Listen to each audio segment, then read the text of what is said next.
ക്രിയേഷൻസിലേക്ക് എല്ലാവർക്കും സ്വാഗതം. എല്ലാവരും സുഖമായിട്ടും സേഫായിട്ടും ഇരിക്കുന്നു കരുതുന്നു. ഞാനും ഇവിടെ സേഫായിരിക്കുന്നു. ഞാൻ ഇന്ന് വന്നിരിക്കുന്നത് കുട്ടികൾക്കൊക്കെ ഇഷ്ടപ്പെട്ട ഒരു വീഡിയോയുമായിട്ടാണ്. Hair bow തയ്ക്കണ video. ഇതുപോലുള്ള ഹെയർ ബോകൾ നമുക്ക് വീട്ടിൽ തന്നെ തയ്ച്ചെടുക്കാൻ പറ്റും. ഇതിനധികം തുണിയൊന്നും ആവശ്യമില്ല. നമ്മൾ ചുരിദാറൊക്കെ തയ്ച്ച ലെഫ്റ്റ് ഓവർ പീസ് വെച്ചിട്ടും ഇത് തയ്ച്ചെടുക്കാം. പിന്നെ കുട്ടികൾക്ക് ഡ്രസ്സ് തയ്ക്കുമ്പോൾ അതിന്റെ ബാക്കിയുള്ള തുണി കൊണ്ട് അവർക്ക് ഡ്രസ്സിന് മാച്ചുള്ള ഹെയർ ബോകൾ നമുക്ക് തയ്ച്ചെടുക്കാൻ പറ്റും. ഇത് ഞാൻ വെൽവെറ്റിൽ ചെയ്തതാണ്. ഏത് മെറ്റീരിയൽ ആയാലും കുഴപ്പമൊന്നുമില്ല, നമുക്ക് സ്റ്റിച്ച് ചെയ്തെടുക്കാൻ പറ്റും. സിൽക്ക്, കോട്ടൺ, സാറ്റിൻ, ഏത് മെറ്റീരിയലാണ് നിങ്ങളുടെ കയ്യിലുള്ളതെങ്കിൽ അത് വെച്ചിട്ട് ചെയ്തു നോക്കൂ. അതിനുവേണ്ടി കോട്ടന്റെ ഒരു പീസ് ഞാൻ ഓൾറെഡി കട്ട് ചെയ്ത് വെച്ചിട്ടുണ്ട്. ഇത് 4 ഇഞ്ച് വീതിയും 25 ഇഞ്ച് നീളത്തിലുമാണ് ഇത് ഞാൻ കട്ട് ചെയ്തെടുത്തിരിക്കുന്നത്.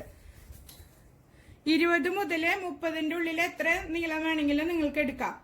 അതിനനുസരിച്ച് ഇങ്ങനെ ചുരുണ്ട് ഫ്രില്ലായിട്ട് കിട്ടും. അപ്പോ ഇനി നമുക്കിതെങ്ങനെ തയ്ക്കുന്നത് നോക്കാം. അതിന് ഈ തുണി നമ്മൾ ആദ്യം തന്നെ നല്ല പുറം ഉള്ളിലേക്ക് ആക്കിയിട്ട് ഇങ്ങനെ രണ്ടാക്കി മടക്കിയിട്ട് അയൺ ചെയ്തെടുക്കാം.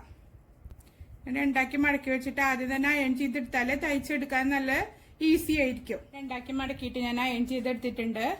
ഇനി നമുക്ക് സ്റ്റിച്ച് ചെയ്തെടുക്കാം. ഇനി നമുക്ക് ഈ പീസ് തയ്ച്ചെടുക്കാം.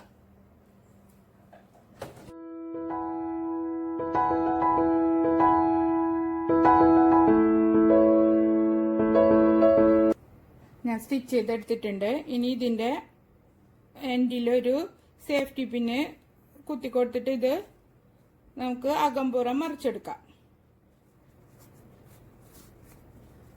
ഞാൻ അകമ്പുറം മറിച്ച് അയൺ ചെയ്തെടുത്തിട്ടുണ്ട്. ഇതില് എലാസ്റ്റിക് ഇട്ട് കൊടുക്കാം. അതിനു വേണ്ടിയിട്ട് ഒന്നെങ്കിൽ ഇതുപോലുള്ള എലാസ്റ്റിക് എടുക്കുക, അതല്ലെങ്കിൽ ഇതുപോലുള്ള ഉരുണ്ട എലാസ്റ്റിക് എടുക്കുക. നിങ്ങളുടെ കയ്യിൽ ഏത് എലാസ്റ്റിക് ആണുള്ളതെങ്കിൽ അത് ഇട്ട് കൊടുക്കുക. രണ്ടും ഇതിനു വേണ്ടി ഉപയോഗിക്കാവുന്നതാണ്. ഇനി നമുക്ക് 9 ഇഞ്ചില് ഇലാസ്റ്റിക് കട്ട് ചെയ്യാം. സേഫ്റ്റി പിൻ ഉപയോഗിച്ചിട്ട് ഇലാസ്റ്റിക് ഇതിനകത്തേക്ക് ഇട്ട് കൊടുക്കാം.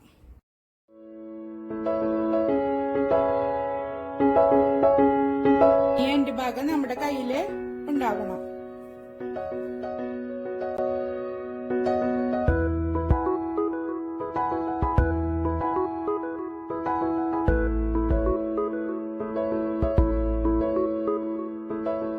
ഇത് സ്റ്റിച്ചിങ് ഒക്കെ ഇൻട്രസ്റ്റ് ഉള്ള കുട്ടികൾക്ക് തന്നെ ചെയ്തെടുക്കാൻ പറ്റിയതാണ്.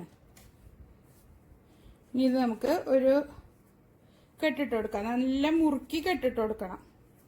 കാരണം കുട്ടികൾ വലിക്കുമ്പോൾ വിട്ടു പോരാതിരിക്കാൻ നന്നായി കെട്ടിട്ട് കൊടുക്കണം. എന്നിങ്ങനെ ഒന്ന് വലിച്ചു കൊടുക്കുക. വീണ്ടും ഒരു കെട്ടിട്ട് കൊടുക്കുക.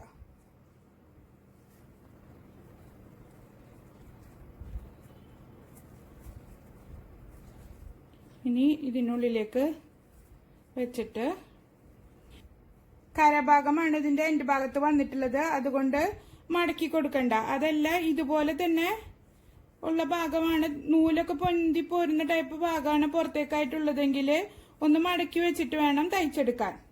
ഇതിപ്പോ അതിന്റെ ആവശ്യമില്ല. നമ്മളിത് ഇങ്ങനെ ഉള്ളിലേക്ക് വെച്ചിട്ട് ഫുള്ള് കാണാത്ത രീതിയിൽ വെച്ചു കൊടുക്കുക. കണ്ട, നല്ല നീറ്റായിട്ട് ഇരിക്കും. ഇനി ഇവിടെ ഒന്നെങ്കിൽ ഒരു സ്ട്രെയിറ്റ് സ്റ്റിച്ച് കൊടുക്കുക, അതല്ലെങ്കിൽ സൂചി നൂല് ഉപയോഗിച്ചിട്ട് തയ്ച്ചെടുക്കാം. അത് നിങ്ങളുടെ ഇഷ്ടത്തിന് ചെയ്തെടുക്കാം. ഇത് ഞാനിപ്പോ തയ്ച്ചെടുത്തിട്ട് കാണിക്കാം. ഞാനിത് തയ്ച്ചു കഴിഞ്ഞിട്ടുണ്ട്. എൻഡ് ഭാഗം ക്ലോസ് ചെയ്ത് തയ്ച്ചിട്ടുണ്ട്. നമ്മുടെ ബോ റെഡി ആയിട്ടുണ്ട്. ഞാൻ ഇതുപോലെ തയ്ച്ചെടുത്തതാണ് ഇതെല്ലാം.